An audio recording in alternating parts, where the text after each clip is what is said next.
मुख्यमंत्री फडणवीस आणि एकनाथ शिंदेंमधला दुरावा कायम. दिव्याज फाउंडेशनच्या कार्यक्रमात मुख्यमंत्री आणि शिंदेंचा बोला.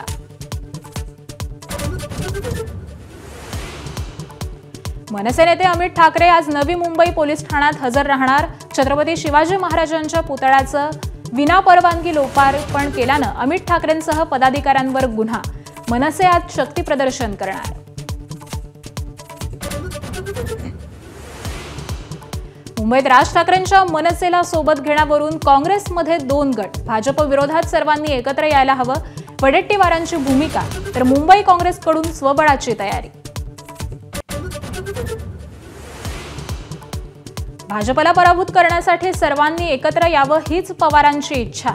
राष्ट्रवादीच्या बैठकीनंतर आव्हाडांचं वक्तव्य. मात्र मनसेचा प्रस्ताव अद्याप आला नसल्याचंही स्पष्ट. काँग्रेस प्रदेशाध्यक्ष हर्षवर्धन सपकाळांची जीभ घसरली. मुख्यमंत्री फडणवीसांचा दरिंदा असा उल्लेख, तर फडणवीस पोशिंदा, भाजपचं प्रत्युत्तर.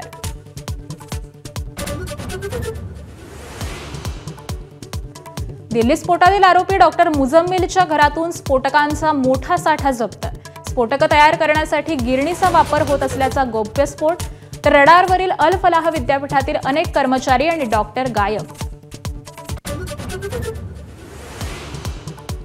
भारतीय महिला क्रिकेट संघाचे स्टार खेळाडू उपकर्णधार स्मृती मानधना आणि सिनेसंगीतकार आणि निर्माता पलाश मुच्छल आज अडकणार लग्न बंधनात.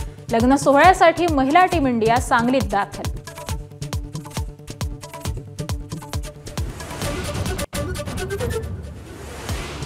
गुवाहाटी कसोटीचा आज दुसरा दिवस. पहिल्या दिवशी दक्षिण आफ्रिकेच्या 247 रनमध्ये 6 विकेट्स. कुलदीप यादवच्या 3 विकेट.